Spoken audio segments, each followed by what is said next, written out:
வாங்கம்மா. சின்னோ, சொல்லுங்கம்மா. நான் ஏன் ஆனந்தி கிட்ட சீக்கிரம் கல்யாணம் பண்ணிக்கோன்னு சொன்னேன்னு தெரியுமா? இதுல என்னம்மா இருக்கு? எல்லாரும் ஃபார்மாலிட்டிக்கு சொல்றது தானே. நான் சொன்னதுக்கு காரணம் அது இல்ல. மகேஷ் ஆனந்தி மேல உயிரா இருந்திருக்கான். என்னதான் நாங்கெல்லாம் உனக்கும் மகேஷ்க்கும் கல்யாணம் பண்ணி வைக்கலான்னு முடிவு எடுத்திருந்தாலும் மகேஷ் சம்மதிக்கணும்னா ஆனந்திக்கு அன்போட கல்யாணம் நடக்கணும். ஆனந்தி அன்போட சந்தோஷமா வாழ்றத பார்த்தாதான் மகேஷ்க்கு ஆனந்தி இதுக்கு மேல நமக்கானவை இல்ல, இனிமே அவ வேற ஒருத்தரோட மனைவின்னு அவனுக்கு ஒரு நினைப்பு வரும். அப்பதான் மகேஷ் உன்னை பத்தி யோசிக்க ஆரம்பிப்பான். அதுக்கப்புறம் தான் உங்க 2 பேருக்கும் கல்யாணமும் பண்ண முடியும். கரெக்ட் தாம்மா, எனக்கும் தோணுச்சு. ஆனா இந்த ஆனந்தி தான் கல்யாணம் பண்ணிக்க மாட்டேங்கிறாளே. ஆனந்தி கல்யாணம் பண்றதெல்லாம் விடுச்சின்னும். ஆனந்தி ஒரு கிராமத்துல இருந்து வந்த பொண்ணு. பெருசா எந்த படிப்பும் வசதியும் எதுவுமே இல்லாத ஒரு பொண்ணு. ஆனா அப்படி ஒரு சாதாரண பொண்ணு மேல மகேஷ்க்கு எதுக்கு காதல் வந்ததுன்னு நீ என்னைக்காவது யோசிச்சிருக்கியா? அதுதான் எனக்கு இப்ப வரைக்கும் புரியலம்மா. அவகிட்ட அப்படி என்ன இருக்குன்னு மகேஷ் ஏன் ஆனந்தியை லவ் பண்ணான்னு எனக்கு தெரியல. பண்பு, எல்லாரையும் அனுசரிச்சு போற ஒரு பண்பு. பெரியவங்களுக்கு மரியாதை கொடுக்கறது, தான் கூட இருக்கிறவங்களுக்கு அன்பு காட்டுறதுன்னு அவகிட்ட ஒரு அழகான குணம் இருக்கு. அதெல்லாம் புடிச்சு போய் தான் மகேஷ் ஆனந்தி வேணும்னு அவ்வளவு தூரம் காதலோட இருந்திருக்கான். ஆனா அதே நேரம் உன்னையே பிடிக்காம போச்சுன்னு நீ என்னைக்காவது யோசிச்சிருக்கியா?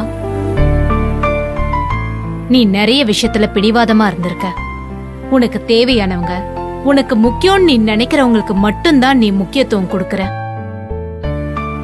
மத்த யாரையும் நீ மதிக்கிறதும் இல்ல, அனுசரிச்சும் போறதில்ல. சின்னு, அந்த பொண்ணோட குணம் உனக்கு வரணும். அப்பதான் மகேஷ்க்கு உன் மேல ஒரு அன்பு வரும். அப்படி ஏதோ ஒரு கட்டத்துல மகேஷ்க்கு உன்னை கல்யாணம் பண்ணி வச்சுட்டாலும் நீ இந்த பண்பெல்லாம் வளர்த்துக்கிட்டா மட்டும்தான் நீ சந்தோஷமா வாழ முடியும்.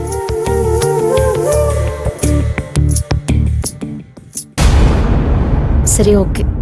ஏய் சின்னு, பிரேஸ்லெட் எங்க? அம்மா, அது அது இங்கதான் இருக்கு. நான் அன்னைக்கே சொன்னேன்லம்மா, கண்டுபிடிச்சிட்டேன். கண்டுபிடிச்சிருந்தா கையில இருக்குமே. நீ பொறுப்பே இல்லாம இருக்கன்றதுக்கு இது ஒரு உதாரணம். பாத்தியா சின்னு? சின்ன சின்ன விஷயத்திலயும் உனக்கு நிறைய அலட்சியம் இருக்கு. அது இத காட்டுது பாத்தியா? சரி, சீக்கிரம் அந்த பிரேஸ்லெட்டை கண்டுபிடிக்கிற வேலையை பாரு. அதே நேரம் உன் குணத்தையும் நீ மாத்திக்க பாரு. புரியுதா? சரிம்மா. சரி, நான் வரேன்.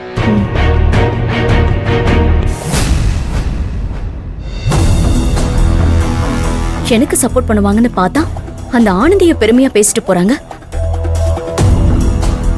அவ ஏதோ மறைச்சான்ல, அது என்னவா இருக்கும்?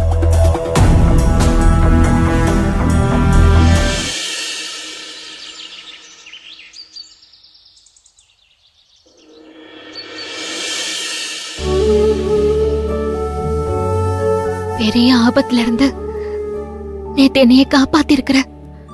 எத்தனையோ தடவை என் வாழ்க்கையில பிரச்சனை வரும்போது என்னைய கைவிட்டுருவேன்னு நினைச்சேன். ஆனா என் கூட இருந்து எனக்கு கை கொடுத்து தூக்கி விட்டுக்கிட்டே இருக்கிற. அதே நம்பிக்கையோடதே நான் இப்போ உன்கிட்ட ஒண்ணு கேட்க போறேன். என் பிரச்சனையில சம்பந்தப்பட்டது யாருன்னு கண்டுபிடிக்க எனக்கு இருக்கிற ஒரே வழி அந்த ரகு மட்டும்தான். அவனை மட்டும் எப்படியாவது என் கண்ணுல காட்டு. என் பிரச்சனைக்கு ஒரு முற்றுப்புள்ளி வச்சிரு. அக்கா கல்யாணம் முடியற வரைக்கும் என்னோட நிலைமை யாருக்கும் தெரியக்கூடாது. அக்கா கல்யாணம் நல்லபடியா முடிஞ்சதுக்கு அப்புறம் எனக்கு எம்புட்டு கஷ்டம் கொடுத்தாலும் அதை நான் தாங்கிப்பேன். எத்தனை அவமானம் வந்தாலும் நான் அதை பொறுத்துப்பேன். ஆனா அது வரைக்கும் என் பிரச்சனை யாருக்கும் தெரியக்கூடாது.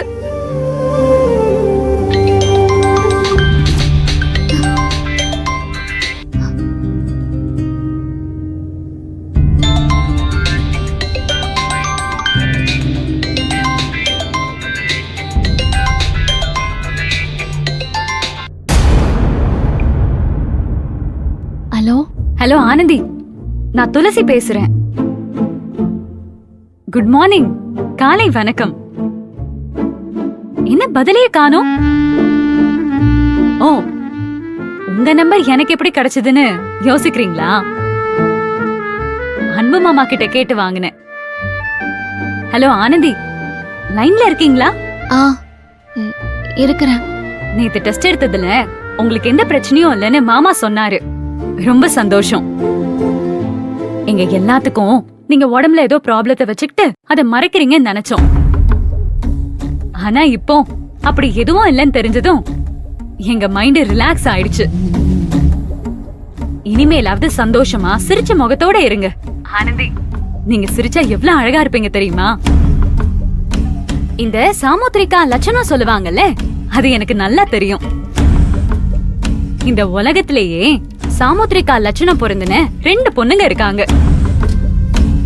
ஒன்னு நீங்க, இன்னொன்னு நான்.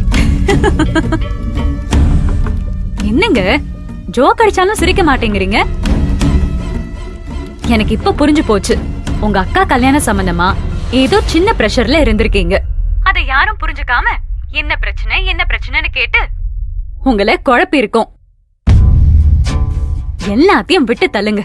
இனிமே நடக்க போறத பத்தி நாம யோசிப்போம். என்ன உங்க ஃப்ரெண்டா நினைச்சுக்கோங்க. உங்களுக்கு எப்பெல்லாம் என்கிட்ட பேசணும்னு தோணுதோ அப்பெல்லாம் இந்த துளசிக்கு போன் பண்ணுங்க. உங்க முன்னாடி வந்து நிப்பேன். என்ன ஏதோ அன்பு மாமாவ உங்ககிட்ட இருந்து கூட்டிட்டு போற வில்லியாலாம் நினைச்சிடாதீங்க. உங்க 2 பேரையும் சேர்த்து வைக்க வந்தவதான் இந்த துளசி. இல்ல, நான் அப்படிலாம் எதுவும் நினைக்கல. நினைக்க மாட்டீங்கன்னு தெரியும். சரி, அத விடுங்க.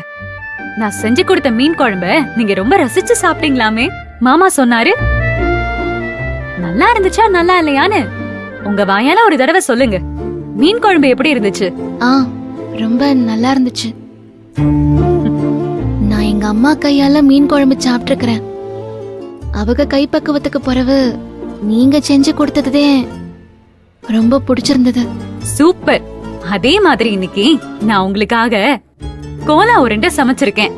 மாமா கிட்ட கொடுத்து விடுறேன், சாப்பிடுங்க. ஐயோ இல்ல, அதெல்லாம் வேணாம். உங்களுக்கு எதுக்குங்க சிரமம்?